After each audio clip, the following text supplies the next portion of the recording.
Welcome to your online coffee break, where we discuss bite-sized topics that inspire, educate, and entertain. Here's your host, a software innovator, award-winning marketer, and astronomy and space buff, Chuck Fields. Hello, thanks for joining us today for your online coffee break. Today I'd like to welcome to our show my special guest, Andy Weir. Andy built a 2-decade career as a software engineer until the enormous success of his first published novel, The Martian, allowed him to live out his dream of writing full-time. Andy is a lifelong space nerd, like me, and a devoted hobbyist of such subjects as relativistic physics, orbital mechanics, and the history of manned spaceflight. Andy is with us today to discuss his latest novel, Artemis, an adventurous and suspense story which takes place on the moon. Welcome to the program, Andy. Hi, thanks for having me. Oh, my pleasure. Andy, we share a kindred background together in software. Can you tell us a bit more about your 2-decade career as a software engineer? Well, it all began when I was about 15 years old. Well, I guess probably earlier than that. I'd always been a bit of a computer geek, programming away on my VIC-20. Oh, wow. But yes, I am old. And when I was 15 years old, I ended up getting a job at Sandia National Labs in Livermore, my hometown, which makes it sound like I'm some sort of genius child, prodigy thing. But actually, no, it's just they hired local teens from the town who had an interest in science to be kind of lab assistants, clean test tubes and kind of stuff like that. Cool. And so I got hired in. I ended up working at this place called the Combustion Research Facility, which was working on a lower pollution fuel. And they said, hey, we've got this huge data file full of numbers that we want to run math processes on. And this is in the days before Excel. As I mentioned, I'm old. And they said, so there's a computer. Here's a book on how to program computers. Let us know when you work that out. And then we'll tell you some stuff we want you to do with this data. Nice. And that began a 25-year career in software engineering. Wow. So now, obviously, software engineering isn't the only passion in your life. When did you start writing? Well, I'd always been writing, like even as a teen or a tween. When I was like 12, I was writing short stories. Really? They weren't good, but You got to start somewhere, right? Got to start somewhere. And I actually considered going into literature, Really? or creative writing when I was 18 and I was going to college, and it's time to choose a major and a college to focus on. I wanted to be a writer, but I also really like having regular meals. So I decided I decided to go into software, which I also was very interested in and was very passionate about. And so I went with that. But I always, liked writing. Huh. Well, now your novel, The Martian, obviously generated a lot of buzz before the movie came out. I remember reading it and I just love it. But what I understand is that you actually sought feedback from the community to make certain the science used by Mark Watney was as accurate as possible. Can you tell us more about that? How'd that work? Yeah, well, earlier, so going back way before The Martian, I spent about 3 years in my mid-20s on a sabbatical to try to break into writing. I wrote a book. You've never heard of it because it wasn't that good, and like it's the standard tale of woe that every author has. It's like couldn't get an agent, couldn't get a publisher interested, couldn't get any traction at all. And after 3 years, I thought like, well, okay, back to the software industry. I took a shot at my dream. Didn't pan out, but it wasn't hang your head, sad Charlie Brown music. I really like writing software. I really enjoy that job. And I got a lot of fulfillment out of it and happiness out of that career. So I was just like, okay, I tried to live my dream, didn't work out. I'll go back into this career that I genuinely enjoy.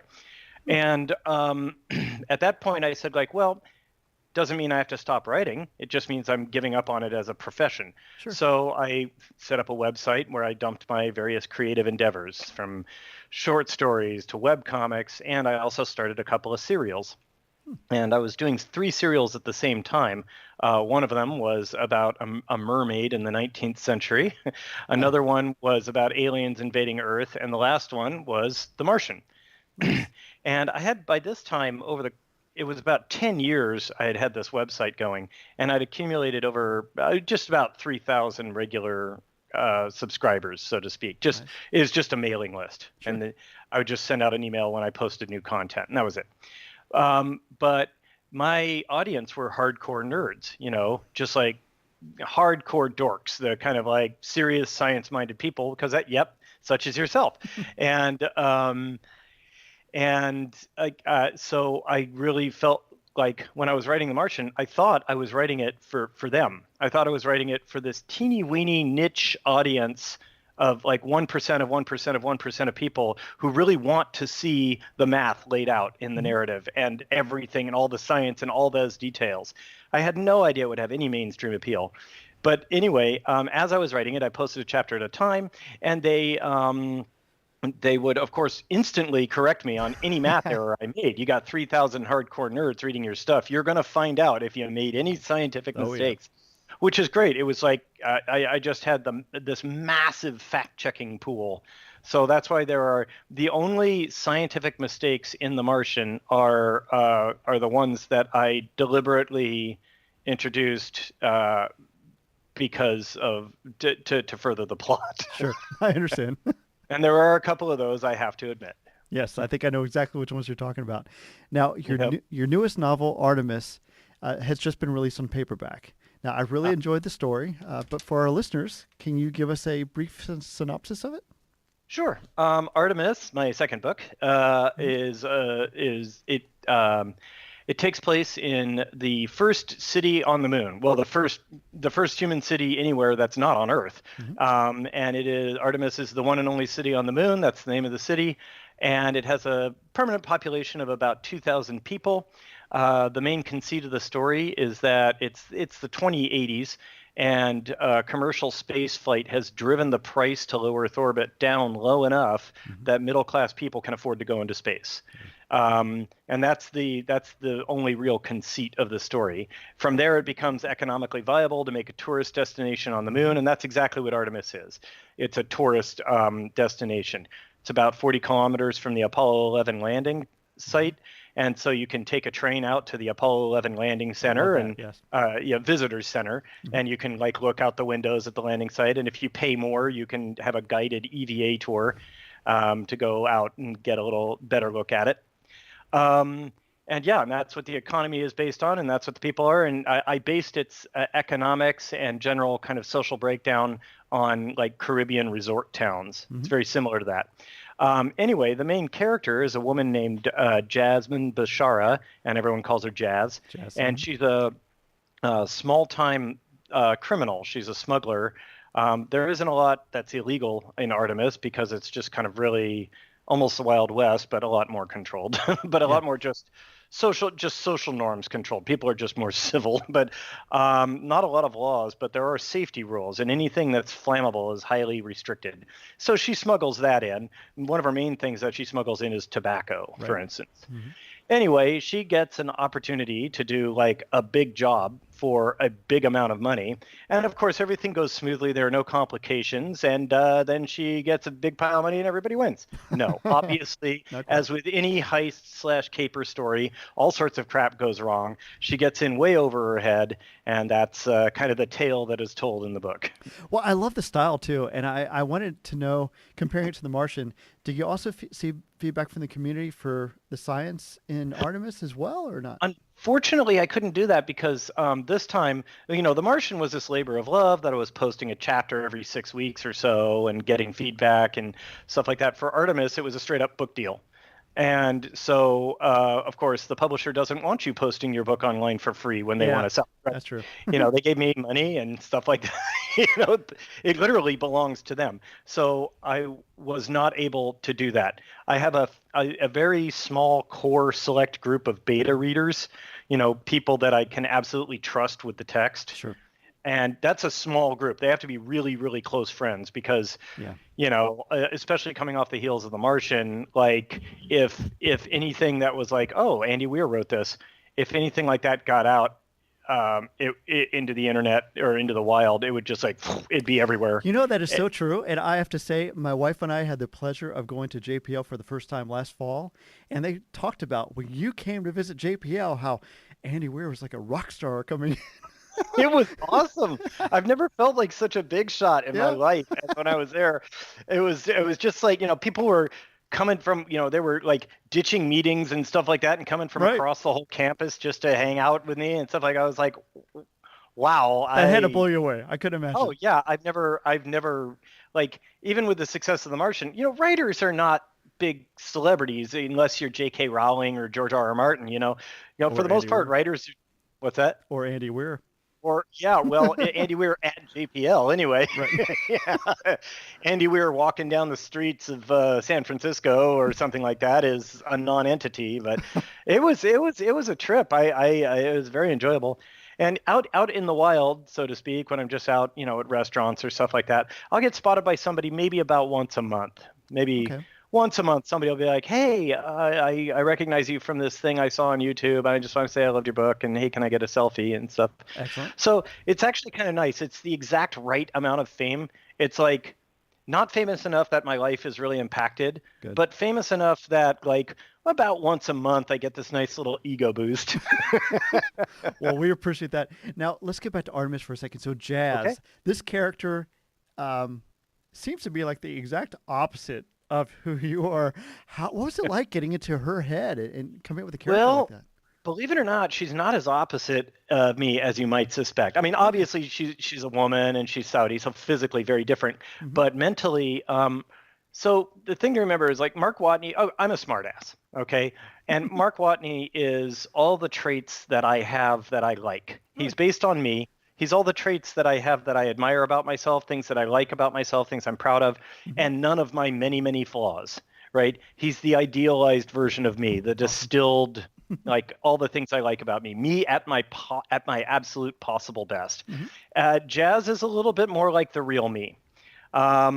A little less relentlessly optimistic because Mark like never gives up on anything. To be fair, Jazz never gives up either, but less optimism, more cynicism. She's very she has a very difficult time with interpersonal relationships. She's not very good. She doesn't really get friendship that well. She doesn't understand that. She's so independent that she doesn't really realize that this is how human beings work, and sometimes you do rely on your friends to help you with things. And she's really bitter about mistakes she's made in her past, and she's very aware that they're mistakes. She blames herself, and she has a lot of regrets and stuff. So this is like two reasons she's like that. One is she is based on kind of my darker sides, and then also two, I wanted a deeper character. The Martian was a very successful book, obviously, but no one would accuse it of being literature. I mean, I can see that, sure. at the end of The Martian, Mark Watney has not changed at all. He's undergone no personal change. He's undergone no growth. You don't even know anything about him other than he's smart and he didn't want to die. Right. And that's it. Like, so there's absolutely no depth in him or any character in The Martian. And that's fine. It's a plot-driven story, but I still feel like I've got a lot to learn as a writer. I've got a long way to go. And one of the things that I really wanted to hit hard and work on was character depth, complexity, and stuff like that. I wanted uniqueness among the characters. So that's why Jazz, I tried to make her as deep and complicated as possible. Sure. And have undergo change and growth during the story. And I feel like I've done that. Unfortunately, I maybe made her a little too self-destructive in that I've gotten, of course I pay a lot of attention to the feedback and the reviews and everything like that. Any writer, there are two kinds of writers in this world. Those that aggressively read all the reviews of everybody, and those that lie and say that they don't. Good point. But I care a lot about reviews because this is how you become a better writer, by seeing what people have to say. And some of them you discount just because it's,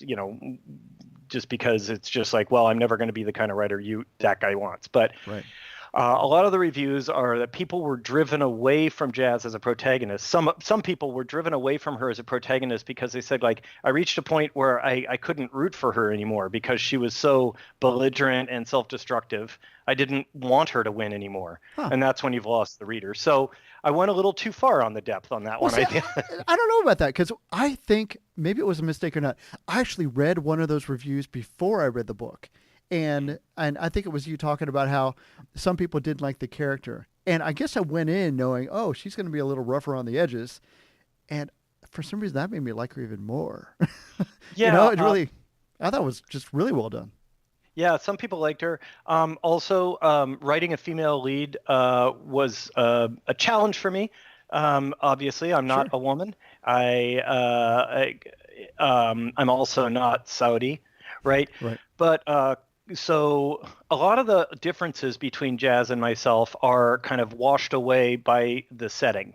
First off, there's pretty much no racism in Artemis. Right. Um, it is right. So her ethnicity truly does not matter. Which would And be great. there's almost no sexism either. So the fact that she's a woman doesn't affect how people interact with her that Hmm. much. Um, as for the Saudi culture that she might have, Hmm. well, she grew up in Artemis. So while her father is definitely a product of Saudi culture, Hmm. and he is a devout Muslim, and I had to like look up a lot of stuff about Saudi culture to see, oh, how do they feel about this? How does mainstream? I talked to people from, I talked to friends I have who are Hmm. from Saudi Arabia, say like, oh, this is the kind of guy I'm doing, Nice. and everybody actually is very happy with the character of her father. Even like all the, all the Arabs who have given me feedback, from inside and outside of Saudi Arabia said like, yeah, that guy was a very believable Saudi. That's great. But but Jazz, it did not grow up in Saudi Arabia. She grew up in Artemis, so she is a product of that culture, and that's a culture I made up. So I'm right by definition. Yes, you are. um, yes. However, all of that stuff aside, men and women are still different. We Mhm. still kind of approach problem solving differently. There are some fundamental psychological differences that are inherent in our gender. Absolutely. And so writing a female lead I was like nervous about that, right? Um, and so I did the only thing I know how to do when I have an unknown is run it by subject matter experts. In other words, women. Hmm. I gave the manuscript to every woman I could trust in my circle of trust who wouldn't put it on the Pirate Bay, Hmm. and got their feedback and said, please tell me, I mean, read this, give me all the feedback you have, but also Nice. pay particular attention to how believable Jazz is as a woman. And they gave me feedback and said like, well, this is like kind of what she says here isn't really the sort of thing women say. That's a thing that kind of only men say and stuff like that. But even still, even with all that, a lot of women didn't like Jazz. They didn't consider her a believable woman. But I think there is a percentage of those people who there is probably nothing I could have done, Yeah, there's always just that. There's always that. knowing I'm male writing a female. There was like literally nothing I could have done. So it's hard to sort out the wheat from the chaff on Sure. that. Like where is the useful, feedback versus the less useful. Well, But even aside from that, because that's challenging enough. But my gosh, coming off the enormous success of your first novel, The Martian, going to this one, what was the pressure like when you say, "Okay, I'm going to write enormous. this"? Yeah, I could imagine. I could not imagine. Enormous pressure. I had to basically tell myself, look, The Martian that's a kind of success that an author will get once in his career if he's very lucky. Right. And I happen to get mine right out of the gate. Okay, so I have to accept the fact that if I write 20 more novels in my career, I'm still going to be known as Andy Weir, author of The Martian and 20 other novels. Like, you know, and I have to accept that. And so what I was shooting for is I just want to stick with what I'm doing. I want to write science fiction Hmm. and hopefully write good science fiction. And if people say it's not as good as The Martian, but it's good and it's fun and I recommend it, that is a win to me. That's definitely where I am too. Now, Yeah. you mentioned your short stories earlier, and I have to admit, when I was doing some research on you, that's where I came across the story of the egg that you wrote Mhm. in 2009. A lot of people don't know about that. Are you actively writing other short stories too, or is it? Where's I that don't going? write short stories as much now because I have like book contracts that occupy Okay. my time. But back when writing was a leisure activity, then I would have some random idea for a short story and bang it out. I do have a couple of short story contracts that I Okay. have to fulfill. I just actually sent one off yesterday. Nice. So I am writing short stories, but generally I only do it as kind of in conjunction with marketing. Like, Sure. oh, okay, this short story is going to come out around the same time as the paperback edition, kind of thing like that. So it's like that. You know what I Okay. mean? And so I just wrote one. I don't know when that one's coming out or and then I'm doing another one.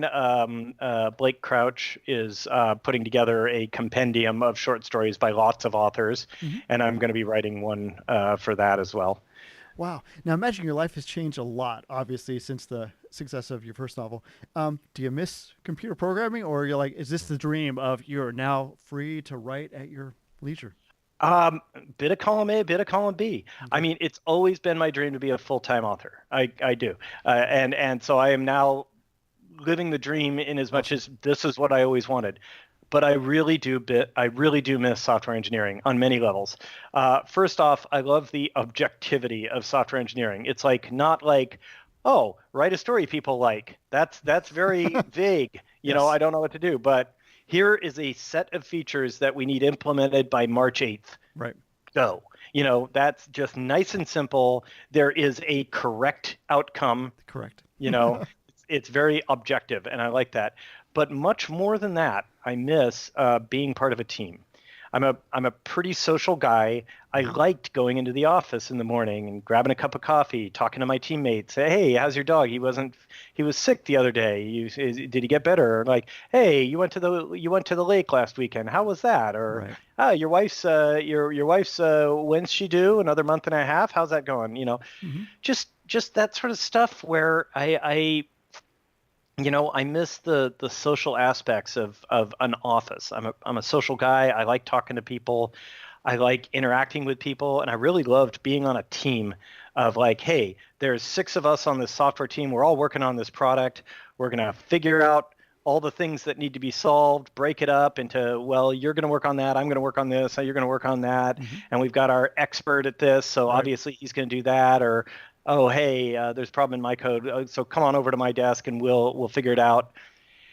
And I really miss that. As a writer, I'm just, in my home office, this, your listeners aren't seeing the video feed, but you are looking at my, my office behind me. It's nice, but it's empty. It's just me. And, I live with my wife and, but she's a writer too. So she's up in her office upstairs doing her thing. Very nice. And so, it's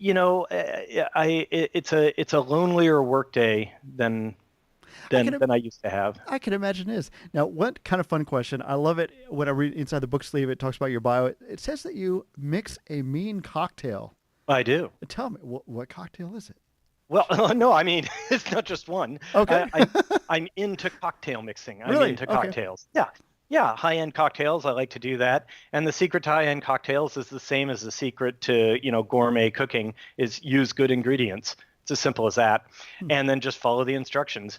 Okay. And so, I have a couple of books by Dale DeGroff, who is one of the preeminent cocktail mixologists I just follow the instructions in his books, and I use really good ingredients, and I can make a mean cocktail. My personal favorite is the rum old fashioned, which is I can't say invented by me because I'm probably the 10,000th person to come up with the idea, but an old fashioned is usually made with whiskey, but I'm actually not that big a fan of whiskey, and I do like rum a lot, so I just substitute rum for whiskey. Okay. And it's a rum old fashioned, completely different taste, completely different experience, and I like it quite a lot. Wow. Well, thanks and when I go to a bar, they'll be like, "What do you have?" And I'll be like, "I'd like a rum old fashioned." And oftentimes the bartender will go like, "Huh, that's interesting. All right, well, yeah, I'm going to make that." And so it's not quite mainstream yet. Okay. Well, hopefully we'll get the word out with this. Now, if I may, one more question here. I know this is kind of a general question, but my gosh, I always tie in science fiction with just inspiring the next generation of scientists out there. And we have some amazing things going on in space exploration, with SpaceX putting Starman on his way to past Mars orbit. What do you think about that? How do you think we're doing and where we're going? Well, I think it's great that we're finally starting to have a viable commercial spaceflight. Companies like SpaceX obviously are very well known, but also lesser known are, Boeing is starting to lean into it. Of course, Blue Origin is fairly well known as well. And I think it's really neat. I think the key forward for that Heinlein future, although maybe an updated Heinlein future where women are equal. But yes, exactly. We need that. But the key to that future is the reduced price of getting people and items into low Earth orbit. That's the key. And having a commercial space industry, a bunch of companies competing with each other, is key to that. Now, it's real interesting to see the various approaches people are using. So you've got, of course, the very famous Elon Musk. SpaceX's idea is to drive down the price by any means. The design of their rockets is based on minimizing the costs, and they're working on reusability, and which is also more cost savings, dramatic cost savings. And what they have contracts with NASA and the Air Force and with all sorts of other with private entities who need satellites posted. Then we take another very interesting approach, a completely different approach of Jeff Bezos and Blue Origin. Now, those two, people like to say, oh, Blue Origin and SpaceX are in competition. Ooh. Well, not really. Blue Origin is going for a completely different market model. They're saying, okay, we're putting a rocket up. It's not in orbit. It's not going anywhere near as high or as far or as fast as a SpaceX booster. And it's a much smaller rocket, therefore much cheaper to make. Right. But it'll go up into space, genuinely space, not just like going high up into the air, but go up into space, and you'll have 4 solid minutes of 0G during that flight. And then you return to Earth, and you're not even going around Earth. You're just going up and coming down. But you have 4 minutes of 0G, which is something that you cannot get on Earth. True. Those like 0G companies that fly planes and parabolas to give you weightlessness, you get like 30 seconds at a time. This is like 4 solid minutes, which is pretty impressive. Yes, and I can see the marketing or I can see the business model behind it. It's like, this is much cheaper to accomplish. We will be able to provide this at an affordable price much earlier than SpaceX will be able to provide getting into low Earth orbit at a reasonable price. So that would be, if that can start to become a revenue positive model, then Blue Origin would be able to use the continual funds from that to make bigger, better, more advanced rockets that can do more. And then there's one more group, and God, I hate myself. I've forgotten the name. They just had a launch. They were operating out of New Zealand. Help me, Obi-Wan. It's definitely. You said New Zealand. That threw me off. I was going to say Virgin Galactic, but no. Well, Virgin Galactic, that's a different model. Yeah. But there's one coming out of New Zealand. I think they're actually an American company, but they have a launch complex in New Zealand. And I'm like, what the hell is wrong with you? You want to launch from Earth's equator, because you get about 500 meters a second of free velocity thanks to the rotation of Earth. The further you get from the equator, the worse that is. Right. However, these people are specialists. What they're doing is specializing in putting things into non-equatorial orbits. So what they're all about is putting things into like polar orbits and stuff like that. And they have their own rocket technology that they're using as well. And is it Rocket Labs? That might be it. I'm not sure. Rocket Labs? I'm sorry to take the time on your podcast, or maybe you can. That's okay. We aim to be as accurate as possible, Andy. So this is just fine. Yeah, it is Rocket Lab. It is Rocket Lab. That's the name. See, this is why your books are so accurate, because you take the time to make sure your facts are correct. So what Rocket Lab does is they're focusing on other, non-equatorial orbits. And so for that, you actually want to be far away from the equator, because the equator screws with you when you're trying to get into a non-equatorial orbit. So that's a whole different market segment. It is. That they're working on. So those are things like weather satellites, spy satellites, if governments get to the point that they trust them enough to launch them, and stuff like that. And so that's like, I'm like, hey, you found another market niche in space. Great. And then finally, we can talk about Virgin Galactic, although people often don't like what I had to say about them. Virgin Galactic right now, as it sits, I don't consider them a space flight company. They provide flights that take you up to a very, very high altitude. But if you're still experiencing aerodynamic flight, you're not in a spaceship. I understand that, sure. You're not in space. And they go up to about, what is it? I want to say like 70,000 feet, 75,000 feet, something like that, which is below the flight ceiling of an SR-71. That is true. So if the U.S. has a 50-year-old plane that can fly higher than your spaceship, you have not made a spaceship. That is a good point. I totally agree. These could be, but what's worth noting is, once again, it's finding that market niche.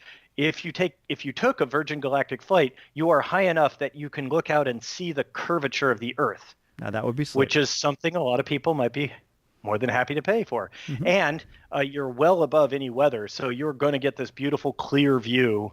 That would be amazing. Yeah, so it would still be a beautiful thing, except I don't call it spaceflight. Okay. Well, that's fair enough. Well, I can imagine someday soon is going to come. It's such an exciting time with all the competition out there that we're going to see some neat things in the next few years, I think. I could see you up there. No, hell no. Nope. No. I write about brave people. I am not one of them. Okay. I have a fear of flying. Really? Like in commercial aircraft. I would never guess that. Yeah, it's an irrational phobia that I have. That's okay. I have to basically take Valium. I pop it like Pez when I'm getting on a flight. Well, that's good. It's prescribed, by the way, by a doctor. Okay, that's of course. Like just the guy on the street corner. But yeah, it's rough for me. Andy, I just want to thank you. I again want to encourage everyone out there to read Artemis. It's a wonderful second novel for you. Again, congratulations on that. Thank you so much for taking the time to join us. Really appreciate it. Sure. Thanks for having me. My pleasure. Online coffee break.